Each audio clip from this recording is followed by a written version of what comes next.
different verses that we say of Malchiot, Zechronot, and Shofrot. And we need to say on Rosh Hashanah. And that's going to serve as a great merit for us. And what we do is in the Musaf of Rosh Hashanah, we say those different verses. And the Mishnah stated that if you have a verse that talks about a punishment for the Jewish people, that verse should not be should not be stated, even though the verse might contain kingship or zechronot. And the Gemara is going to ask the question: what are some of the examples of psukim? What are some of the examples of psukim that that talk about punishment, but it has the word malchut, right? It has the word kingship. We said we need to say verses that deal with kingship on Rosh Hashanah, right? We have to say 10 verses that deal with kingship. And we say some of the psukim, we say, Ki la Hashem hamlucha Moshe bagoyim. We say Hashem moloch geyut lavesh, right? We say from the Torah, we say Yimloch Hashem L'olam V'ed, right? These are certain the psukim that we say that deals with malchut, that deals with kingship. Vayhi b'shurun melech, v'sasef Roshei Om Yachad Yishifte Yisrael. So these verses deal with kingship. So we talk about that. But if you have a verse that has kingship, says melech, but it's connected to punishment, that's not an appropriate verse to say on Rosh Hashanah. Even though it's a verse, it mentions God's kingship, talks about punishment, but since it's punishment, we don't want to mention that on Rosh Hashanah. So the Gemara says, Malchiot, Kigon, what's an example of Malchiot? It's the top of the page of 32b. The Gemara says, Malchiot is Kigon, the Pasuk in Cheskel, Chayoni, God swears, God said, Nu'um Hashem Elokim, Im lo b'yod chazakah, ubezroya netuya, ubechema shchufa emloch amlechem. When am I going to go ahead and rain upon you, the Jewish people? I'm going to have to go ahead after I'm going to have to show a strong hand. I'm going to have to, after I punish you, and then that's when I'm going to rule over you. So it's talking about God ruling, melech, emloch. Still, that's not appropriate to mention Rosh Hashanah. Even though Rav Nachman said, you know what? Better to have the anger of God, but at least it's going to be at the end of the day we're going to have His kingship. He will rule better than us just staying here in the exile. Any anger that like this type of anger that God's going to get angry and redeem us, let that happen. So you might think it's not considered a real verse that deals with of punishment because Rav Nachman actually is embracing this pasuk, is happy, looking forward for this pasuk to happen right away. But nevertheless, kivan de beritcha, good morning, David. Kivan de beritcha, since the pasuk, the end of the pasuk was said in anger, it says yes, it'll be biyot chazaka tuya, but it says b'chema shtufam lecha. It talks about God being angry at the Jewish people. So at Chure Ritcha Bereshata Lo Makrina, we should not mention the anger of Hashem on Rosh Hashanah, and because it's not a good sign, and therefore we don't mention this. This verse is not suitable to mention. Zikaron. Now, where do we have a verse that deals with Zichronot? Right, we mention verses that talk about Zichronot, like we're going to have in this week's parsha. It says, "Vayiskor Elokim, Hashem remembered Noach." This week is Shabbat Noach. As he remembered Noach, as Kol HaChaya, Kol HaBehema, that was in the Teva, and he made He made a ruach al haaretz. He caused the wind on the land that the waters calm down. So that's one of the psukim that talks about remembrances. It says also, "V'anish." I heard the cries of the Bnei Israel. Ve'ezkoret brisi. Hashem said, "I remembered my covenant, the covenant with Abraham." So these are psukim that deal with zechronot. Some of the psukim have zechronot, but here's a pasuk that mentions zechronot in a way that has a punishment connected to it that you're not supposed to mention. So it talks about in Tehillim. There's a pasuk that talks about the sins of the Jewish people that they sinned in the desert after they left Egypt. It says, "Vayizkar ki bosahema." Hashem remembers that they're human beings, that they don't last forever. They die, and therefore Hashem did not punish them all at once. God did not give out all his anger on the Jewish people, even though they did the sins in the desert. Rather, God punished them little by little. As we see, it was a 40-year punishment. Like around 15,000 people died every year, 600,000 people. He let the people live to 60, or to die by 60 before the age of 60, but anybody who was 20 years and up, he lived till about 60. The guy who was 30 lived another 30, about another 30 years or so. So it was, God punished the people, but it was done with some mercy. So vayizka ki bosehema.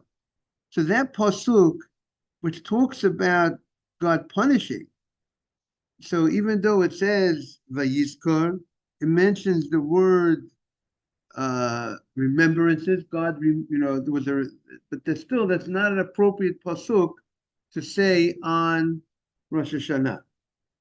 Okay, so then the Gemara says shofar because it mentions punishment. Shofar, the Gemara says, regarding shofar, again, we have to say 10 verses, 10 psukim of shofar, right? We talk about, morning, we talk about Hashem, about the shofar of Matan Torah. We talk about, right? We talk about, Vahi bayom hashlishi, but was the third day, Biyot HaBokeh, there was kolot ubrokim, this is by Har Sinai. There was a big cloud on the mountain. The kol shofar, chazak ma'od. There was a great shofar. There was a sound of the shofar. It's another pasuk. He called a shofar chazak. Another pasuk. There was 3 psukim that describe the Matan Torah that by the mountain when Har Sinai. 3 verses that talk about the shofar.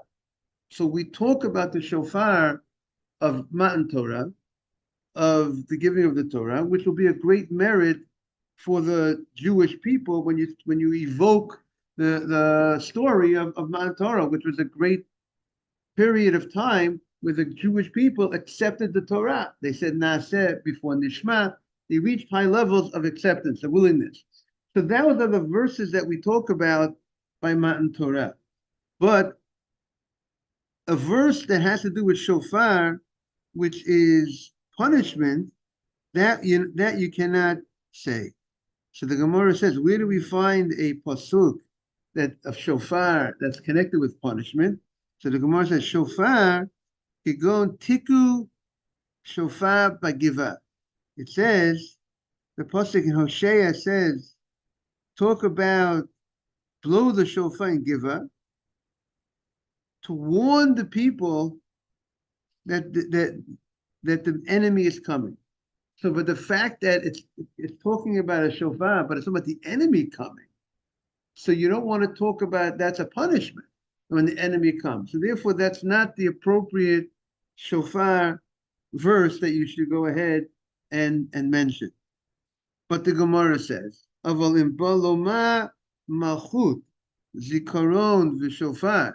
But if you're going to go ahead and say psukim that have malchut, that has kingship, or has zikaron, or has shofar, which is shel paroniot shel ovdei kachovim, that discuss the punishment that comes to the non-Jewish world. So even though it's connected with punishment, but if the punishment is for the non-Jewish world, so then you're allowed to go ahead. It's appropriate. It's not considered inappropriate to say on Rosh Hashanah because it's not referring to punishment of the Jewish community. So therefore, it's appropriate to mention those verses. Omer, you're allowed to go ahead and mention those verses. And the Gemara says, what are some of those verses? Malchut, you're allowed to go ahead in let's say the 10 verses of Malchut that discusses God's kingship. You could say Hashem Malach Yigazu Amim. Hashem is the king, and Yigazu Amim, that the nations will tremble. Why are they trembling from Yigazu Amim? They're trembling because Hashem of taking revenge against them. They should be afraid. What do we say by Az Yashir? We're going to say by today, by the song Az Yashir, Shama Yagozun. It says that the nations, right? What's the language say? Yosef Ploshas, right? So it says Yagozun. The nations were trembling because Hashem showed His power by Kriyat Yam Suf, by the splitting of the sea, and all the Egyptians drowned. So here we have another pasuk where it talks about the nations being trembling, Yigazu Amim, because they're trembling because of fear of God's punishment. We could go on another pasuk that says Hashem Malach or Adonai Malach Melech Olam Ve'ed and Avdu Goyim Me'aretzo, that Hashem is the king forever, and Avdu Goyim, the nations, the non-Jewish world have perished from His land. They're gone from the land of Israel. So that mentions Melech. It says God is the king, but it's connected to a negativity, a punishment of the non-Jewish world, and that verse is appropriate to say on Rosh Hashanah. Because it's not negative on the Jewish people. It's not connected to a punishment to the Jewish community. Zikaron, the Gemara gives what's an example in Zikaron? In a verse that we talk about remembrances of Hashem that has a punishment, but the punishment is not to the Jewish people. So it says Kigon. It's Simon, if you remember, these are the verses that we say like this. The pasuk says, it says, right? Halach v'karota ba'oznei Yerushalayim leimar, Kama Hashem, Zacharti lach chesed nurayich. I remembered your chesed nurayich, avad kulotayich, lech dech achar b'midbar. You followed, the Jewish community followed after me in the desert. Be'eretz lo zirah. You went to a place that was not planted, it's a desert, and the Jewish community had emunah, had bitachon in Hashem. So that's a verse that we mentioned in the Musaf to be a merit for the Jewish people. And then we have another pasuk, another pasuk is Zacharti ani et biti otach b'mei norach hakimoti lach b'tolam. Then we have another famous pasuk, v'nema haben yakeli Ephraim mielash hashuyim ki midi dabri bo zochor es karenu bo. These are verses of Zikaron. All these verses talk about God remembering. But now the Gemara is saying, if there's a remembrance that's connected to punishment, the Gemara earlier said, you can't mention that verse.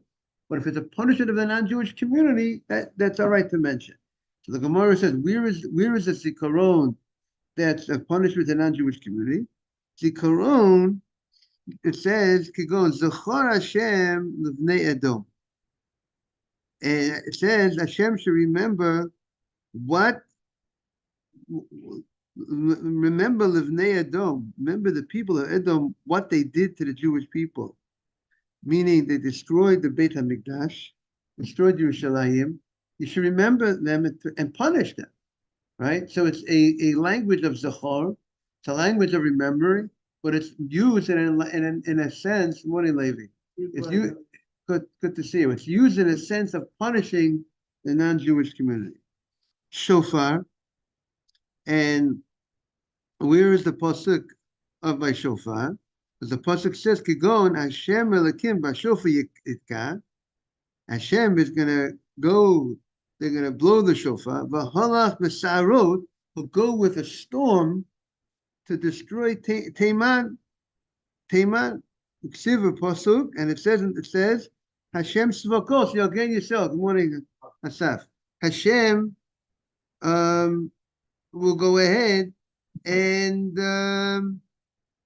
protect the Jewish people. So therefore, that pasuk is talking about Hashem punishing. So it's appropriate to go ahead and mention that pasuk.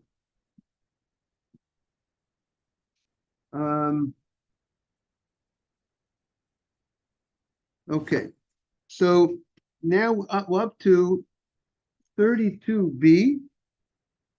32b on the bottom, on the last line of the first column.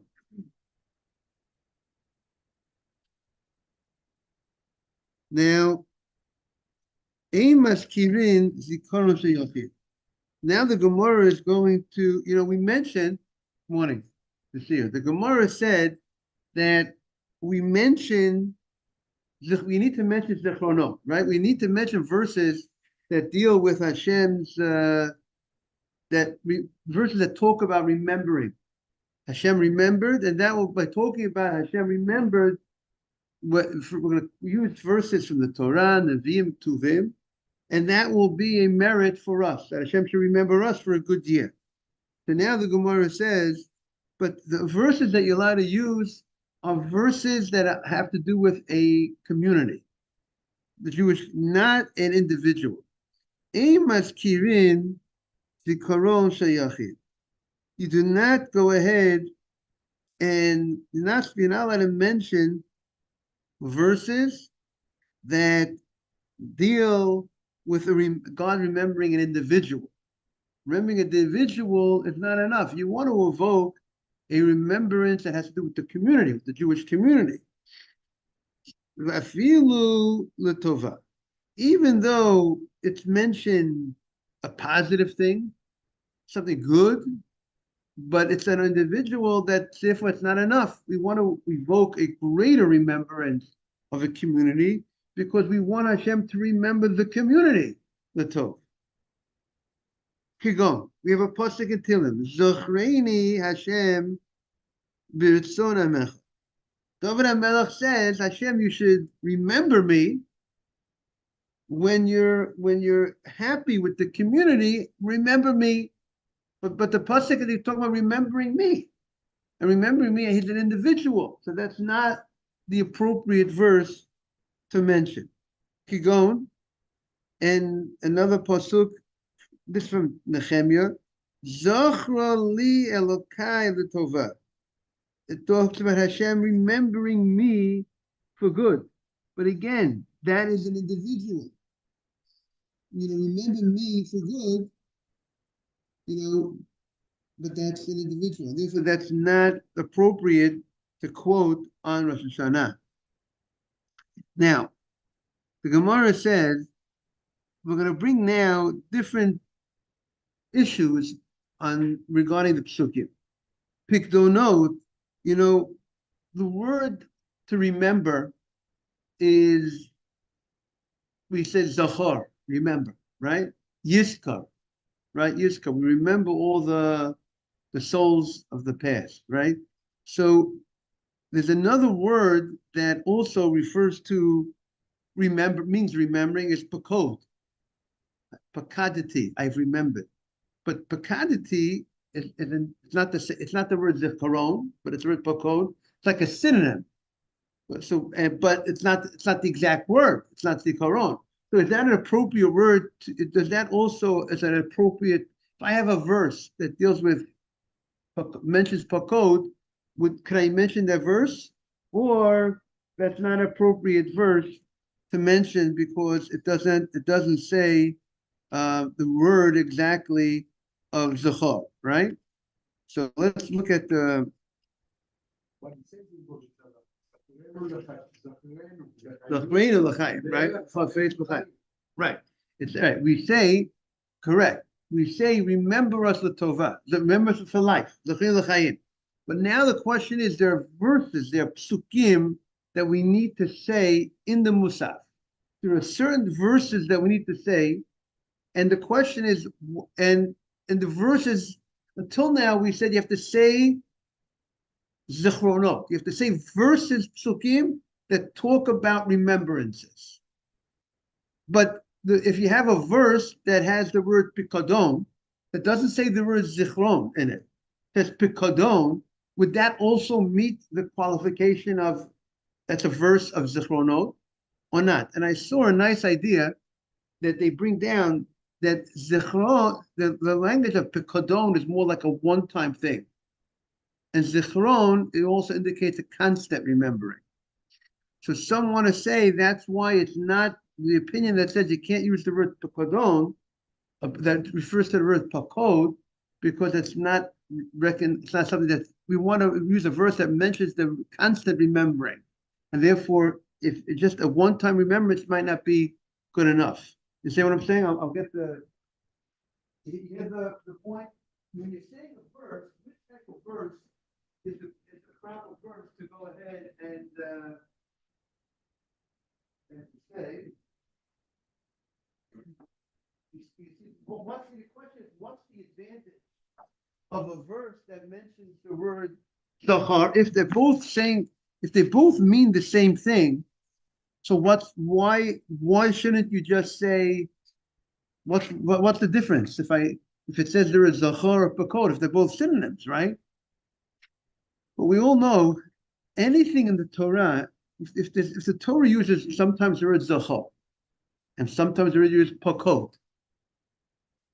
If it's a different word, there is a difference. And there's no such thing that the Torah you have two words. It could be, it can mean, you could say in general it has a similar meaning, but there's definitely a nuance. There's something unique about this word that's not in that word. Would it be there to witness it? It's like, why you put right, but it also right. It says pokod. Right. So Hashem pokad, he remembered. So question is, he means, we'll translate it loosely. He remembered. Hashem remembered, but it's more than just remembering. There's something more to it. So I saw one of the commentaries over here that says that the issue is that pikadon is a more of a one-time thing. So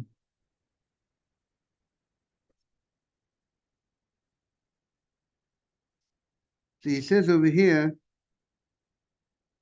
because pikadon is generally said on a specific time period, like b'yom pakti pakadati. Zechira is constant remembering.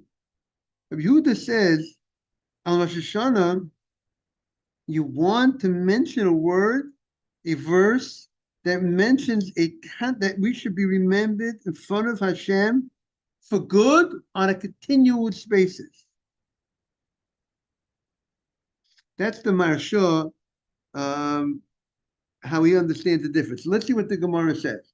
So the Gemara says, Pikdonot harehein, Pikdonot harehein kizichronot.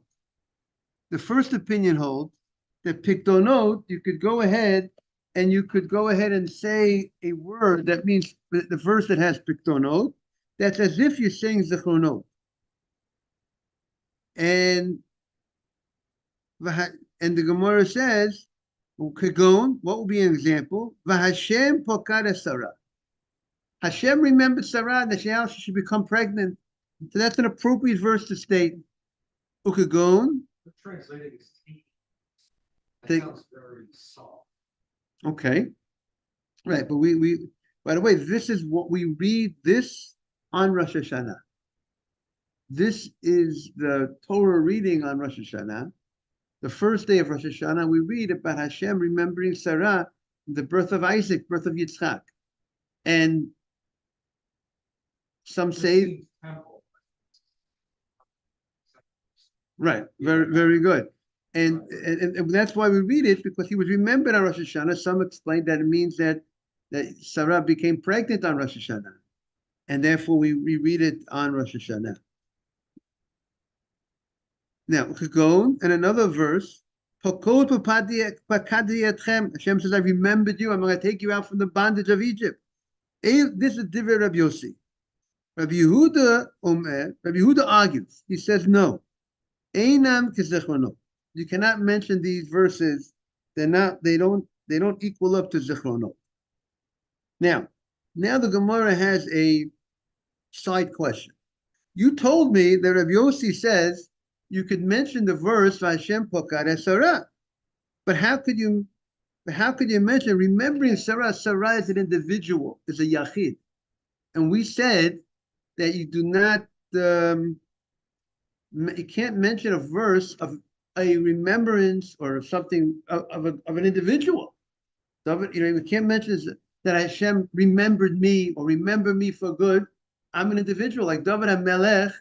If he's saying, remember me, Hashem, but David's one man, one Imars. And one man, you don't deserve, that's not the type of verse that we're going to mention on Rosh Hashanah about remembering a person. We need the nation of Israel, all of Israel, to be remembered. And therefore, right, Morris, we're going to use a verse that talks about the whole community. So how could Rabbi Yossi say that you could use the verse that talks about Sarah? Sarah is one person. So how could you, let's say he holds that a verse that mentions Pikodon is just like Zachar, right?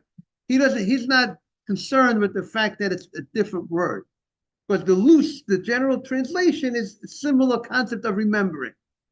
But she's an individual. And you just told me before that you have to use a verse that talks about the remembering thing of a community, not of an individual.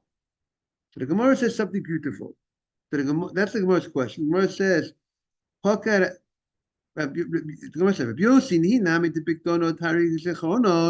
even if I'll accept your idea that because of the but Hashem Pakar Asara, because of the Yochid, it's a remembrance of an individual. We're on 32b1 on the right side, right column, middle of the page.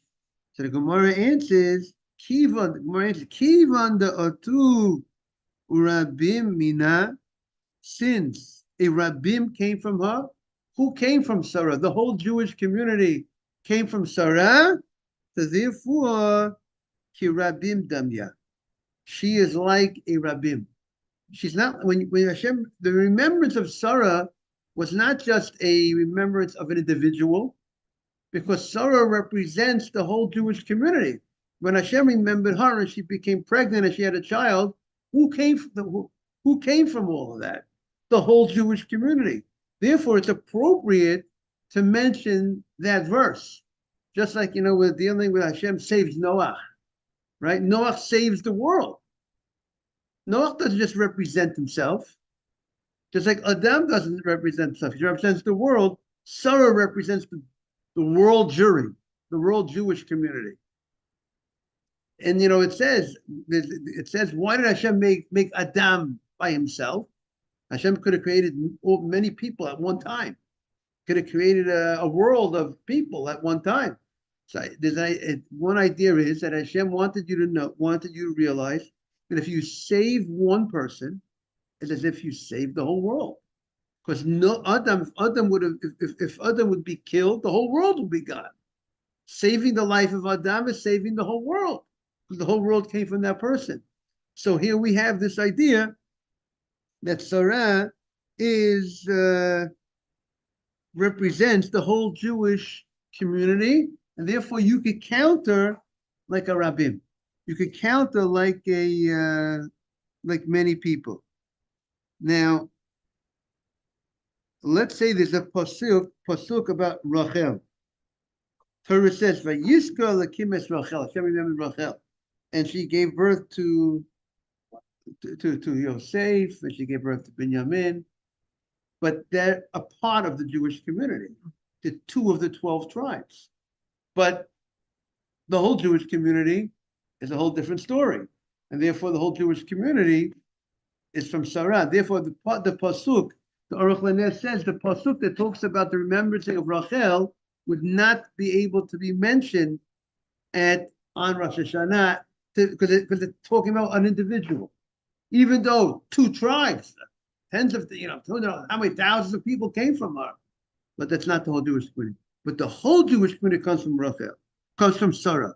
Therefore, it's appropriate to mention that verse. Katuv, we have a pasuk.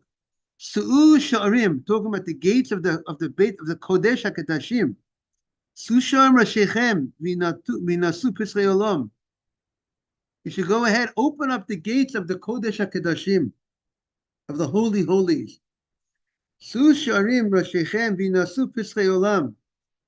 V'yavo HaMelech HaKavod, and the Aron, the Holy Ark, to go ahead and enter. Which the Holy Ark, where we avo Melech HaKavod, that's where the divine presence is. Mizeh Melech HaKavod. Who is this Melech HaKavod, this honorable God? Hashem Izuz v'Gibor. Hashem is this mighty king. Hashem Gibor Milchama. He is the mighty warrior. Su'u sha'arim, then the pasuk continues. Su'u sha'arim rashechem u'su pisrei olam v'yova melech hakavod. Mizeh melech hakavod. Who is it? Hashem Svakot, who melech hakavod sela. Hashem Svakot, he is the king. So the Gemara says, Rishonah, the first, so these psukim, there's 4 psukim over here. Morning here. So the first 2 psukim that say Su'u sha'arim rashechem v'su pisrei olam v'yova melech hakavod. And then it says, Mizeh Melech HaKavod. So the word Melech, kingship, is mentioned twice. So that's counted. The first opinion says you get 2 on the deal. That's counted as 2 verses that talk about kingship. That's Shtayim. Shnia, the second part, verses 9 and 10 that we mentioned, even though it's 2 verses, but it mentions Hashem, kingship of Hashem 3 times. It says Melech 3 times. It says Susham Rashech 3 times. Melech HaKavod. Mizeh Melech HaKavod. And then we said Melech HaKavod a 3rd time. So therefore, that's counted as Shalosh. That is counted as 3 times the mentioning of kingship of Hashem. Divrei Rabbi Yossi. That's the words of Rabbi Yossi. Now we're turning the page, 32b2. But then the Gemara says, however, Rabbi Yehuda says, no. Rishonah is the first 2 psukim that says, Su sha'arim rashechem, u'minasu pisrei olam, let the gates of the holy holies open up, and let the Aron come, which is where the divine presence, Melech HaKavod, that's counted as one. Mizeh Melech HaKavod, but when you ask the question, who is the Melech HaKavod? Yes, you're going to answer the question by saying God is the Melech HaKavod, Hashem. But a kingship, the word king, if it's mentioned in a question form, who is the Melech HaKavod, that's not counted as a melech verse of kingship. A verse of kingship is only when you actually, God bless you, make a statement that God is the king. But if you're asking who's the king, even though you mean it's another way you're referring to a God is the king, but since it's in the question, you say who. You hear that, Asaf? You say who is the king? That's not counted as you mentioning kingship of God, because you didn't yet. Because when the word king. You didn't establish, you didn't say yet that when the word king was mentioned, it didn't say that's God. It wasn't saying God rules, God is the king. You're asking later on you mentioned that you answered the question. So he's of the first opinion says no. You're referring to God being the king. The fact that you asked it in a question form, sometimes you want to bring out a point, So you say it in the question form, like, who is this? And the answer is that, right? Who created the world? Who is the king of the world? Who is but that's the question. Is it appropriate to say a verse, to count it as a verse when it's in a question form? This whole life. There's two, each section is two verses, there's four verses we just said. Meaning, if you look, the pasuk says, Su sha'arim rashechem, v'nasu pisrei olam, v'yavo melech hakavod. That's one verse, one akiva. Mizem melech hakavod, Hashem izuz v'gibor, Hashem ish mechama. That's another verse. That's a second verse. Oh, but there are here. They have a pasuk that says, see the last verse, Mizem melech hakavod, Hashem Savoko to Melech Kavod Sela. That is one verse that has the name Melech twice, and the first opinion says that's counted as two, because it has even though it's in one verse, but the other rabbi is not arguing it on him because he is not arguing for the fact that you can't count two in the same verse. He's only coming to argue on him by saying that you can't, if it's in a question form, you can't. Therefore, you can't count it as a king, as a king, as a verse of kingship. Therefore, he said, Yehuda Rishona Achat, but Shniya Shtayim. So the verse you only can. That's why he only gets one for the first two psukim and only two for the second two psukim, because those first two psukim have the question form. Since it has morning Jack. Since it has the question form, you do not count. You don't count it. I want to wish everyone a beautiful day. But you see that the first two psukim has melech twice, but one of them is in question form, so it's not counted. Second two psukim has melech three times, but since one is in question, you only get counted to two.